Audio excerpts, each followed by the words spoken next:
Hi అండి, welcome back to Edunine career guidance and Josh innovations VIT triple 2026. ఎవరైతే Vellore institute of టెక్నాలజీలో engineering చేద్దాం అనుకుంటున్నారో సో వాళ్ళ కోసం విత్ ట్రిపుల్ అనే ఒక ఎంట్రన్స్ ఎగ్జామ్ అనేది కండక్ట్ చేస్తారండి. సో ఆ ఎంట్రన్స్ ఎగ్జామ్లో క్వాలిఫై అయితే అందులో మీరు సీట్ అనేది సంపాదించవచ్చు. సో విట్కి సంబంధించిన అప్లికేషన్ డెడ్ లైన్ అనేది మనకి మార్చ్ 31 వరకు అయితే ఉండిందండి. సో అది కాస్ట్ ఇప్పుడు పోస్ట్ పోన్ అయితే చేశారు. సో అప్లికేషన్ డెడ్ లైన్ వచ్చేసి ఇప్పుడు మనకి ఏప్రిల్ 12 వరకు అయితే టైం ఉంది. సో ఈలోపు మీరు అప్లై చేసుకోండి. సో అప్లికేషన్ ప్రాసెస్లో మీకు ఏదైనా డిఫికల్టీగా అనిపిస్తే కింద స్క్రోల్ అవుతున్న నంబర్స్కి అయితే మీరు కాల్ చేయండి. సో మా మెంటర్స్ ఉంటారు, మీకు కావాల్సిన కంప్లీట్ గైడెన్స్ అనేది వాళ్ళు మీకు ఇస్తారండి. సో ఇప్పుడు విట్కి సంబంధించిన క్యాంపసెస్ ఎక్కడెక్కడ ఉన్నాయో ఒకసారి చూద్దాం. సో విట్ క్యాంపసెస్ వచ్చేసి మనకి విట్ వేలార్లో అయితే ఉందండి, ఇది మెయిన్ క్యాంపస్. సో అలానే విట్ చెన్నైలో వీళ్ళ క్యాంపస్ ఉంది. సో అలానే విట్ ఏపీలో కూడా ఉందండి. సో అలానే విట్ భూపాల్లో కూడా విట్ క్యాంపస్ అయితే ఉంది. సో వీటికి సంబంధించిన ఇంపార్టెంట్ డేట్స్ అయితే ఒకసారి చూద్దాం. సో వీటికి సంబంధించిన అప్లికేషన్ ప్రాసెస్ అనేది మనకి 12 ఏప్రిల్ 2026 వరకు అయితే టైం ఉందండి. ఈలోపు ఇంకా అప్లై చేసుకోకుండా ఉన్నోళ్ళు ఎవరైతే ఉన్నారో సో వాళ్ళంతా అప్లై అయితే చేసుకోండి. 12 వరకు అయితే టైం ఉంది. సో అలానే దీనికి సంబంధించిన ఎగ్జామినేషన్ అనేది మనకి ఏప్రిల్ 28 నుంచి మే 3 వరకు అయితే కండక్ట్ చేస్తున్నారండి. విత్ ట్రిపుల్ 2026 సంబంధించిన రిజల్ట్స్ అనేది మనకి సెకండ్ వీక్ ఆఫ్ మే 2026 రోజు రిజల్ట్స్ అనేది అనౌన్స్ చేస్తారండి. సో మనకి కౌన్సిలింగ్ ప్రాసెస్ అనేది సెకండ్ వీక్ ఆఫ్ మేలో అయితే కండక్ట్ చేస్తున్నారు. ఆన్లైన్ కౌన్సిలింగ్ అయితే ఉంటుందండి. సో విత్ ట్రిపుల్ 2026 సంబంధించిన అప్లికేషన్ ప్రొసీజర్ అయితే ఒకసారి చూద్దామండి. సో ఫస్ట్ స్టెప్ వచ్చేసి న్యూ రిజిస్ట్రేషన్ అనేది చేసుకోవాల్సి ఉంటుంది. రిజిస్ట్రేషన్ ఎలా చేసుకోవాలంటే సో మీరు విత్ ట్రిపుల్ సంబంధించిన అఫీషియల్ పోర్టల్లో అయితే మీరు ఫస్ట్ విజిట్ చేయాల్సి ఉంటుందండి. సో విజిట్ చేసిన తర్వాత ఈ టైప్లో మీకు కనబడుతుంది. సో కనబడిన తర్వాత ఇక్కడ రిజిస్ట్రేషన్ అనే బటన్ ఉంటుంది కదండి. సో రిజిస్ట్రేషన్లో వచ్చేసి మీ applicant name, date of birth, gender, మీ రెసిడెన్సీ, మీ మొబైల్ నెంబర్ అంటే మీ పేరెంట్స్ మొబైల్ నెంబర్ అనేది ఇక్కడ ఎంటర్ చేయాల్సి ఉంటుంది. సో దాని తర్వాత ఈమెయిల్ ఐడి, మీకు ఈమెయిల్ ఐడి ఉంటే మీ ఈమెయిల్ ఐడి, లేకుంటే మీ పేరెంట్స్ ఈమెయిల్ ఐడి ఇక్కడ ఎంటర్ చేయాల్సి ఉంటుంది. సో దాని తర్వాత క్యాప్చా ఎంటర్ చేయండి. క్యాప్చా ఎంటర్ చేసిన తర్వాత రిజిస్టర్ బటన్ మీద మీరు క్లిక్ చేసినట్టయితే రిజిస్ట్రేషన్ అనేది సక్సెస్ఫుల్గా కంప్లీట్ అయితే అయిపోతుందండి. సో రిజిస్టర్ చేసుకున్న తర్వాత నెక్స్ట్ స్టెప్ వచ్చేసి మీరు సైన్ ఇన్ అవ్వాల్సి ఉంటుందండి.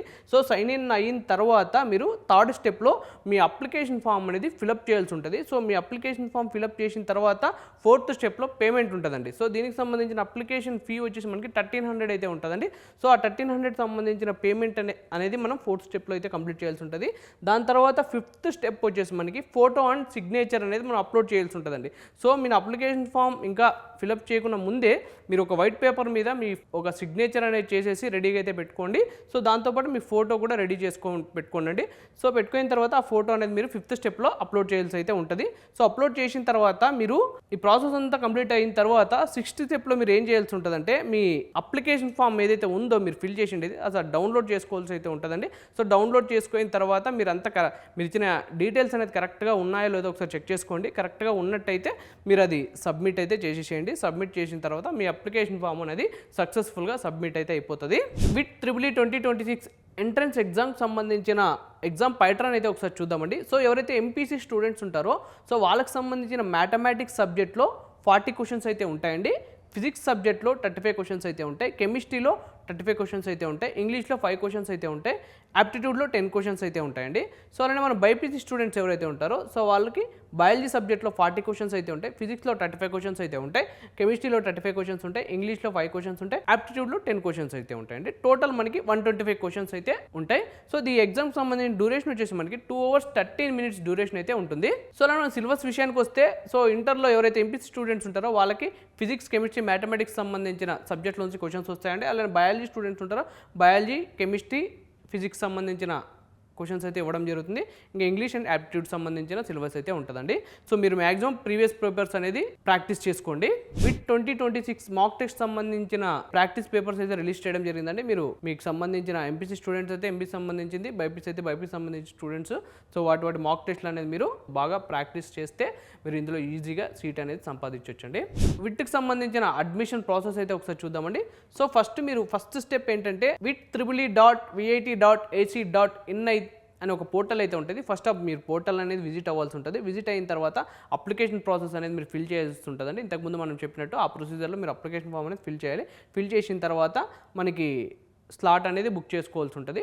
అంటే ఏ డేట్లో మనం ఎగ్జామ్ రాస్తున్నామో సో దానికి సంబంధించి స్లాట్ అనేది మనం బుక్ చేసుకోవాల్సి ఉంటుంది. బుక్ చేసుకున్న తర్వాత దానికి సంబంధించిన అడ్మిట్ కార్డ్ అనేది రిలీజ్ అవుతుంది ఆ పోర్టల్లో. సో రిలీజ్ అయిన తర్వాత అడ్మిట్ కార్డ్ తీసుకొని ఎప్పుడైతే మనం స్లాట్ బుక్ చేసుకున్నామో ఎగ్జామ్ డేట్, ఆ ఎగ్జామ్ డేట్కి మనం ఎగ్జామ్ అనేది రాయాల్సి ఉంటుందండి. సో ఎగ్జామ్ అనేది మనం రాసిన తర్వాత మనకి రిజల్ట్స్ అనేది అనౌన్స్ చేస్తారు. సో రిజల్ట్స్ వచ్చిన తర్వాత అంటే మన రిజల్ట్స్ బేస్ చేసుకొని మన కౌన్సిలింగ్ అనేది జరుగుతుంది. ఆ కౌన్సిలింగ్ కనుక మనం అటెండ్ అవుతే ఆ కౌన్సిలింగ్లో ఎవరైతే సెలెక్ట్ అయ్యారో ఆ సెలెక్ట్ అయిన క్యాండిడేట్ని షార్ట్ లిస్ట్ అయితే చేస్తారండి.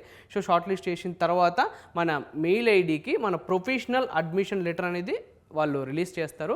సో మన ఆ మెయిల్లో ఆ ప్రొఫెషనల్ అడ్మిషన్ లెటర్ తీసుకొని మనం డాక్యుమెంట్ వెరిఫికేషన్ అయితే చేసుకోవాల్సి ఉంటుందండి. సో డాక్యుమెంట్ వెరిఫికేషన్ చేసుకున్న తర్వాత మన అడ్మిషన్ అనేది కన్ఫర్మ్ అయిపోతుంది. సో ఇదండి ఓవరాల్గా VIT Vellore institute of technology engineering entrance examination సంబంధించిన పూర్తి డీటెయిల్స్. సో ఈ వీడియో కనుక మీకు నచ్చినట్టయితే లైక్ చేయండి అండ్ మీ ఫ్రెండ్స్ అండ్ ఫ్యామిలీస్కి ఈ వీడియోని అయితే షేర్ చేయండి. తప్పకుండా మా ఛానల్ అయితే సబ్స్క్రైబ్ చేసుకోండి. Thank you.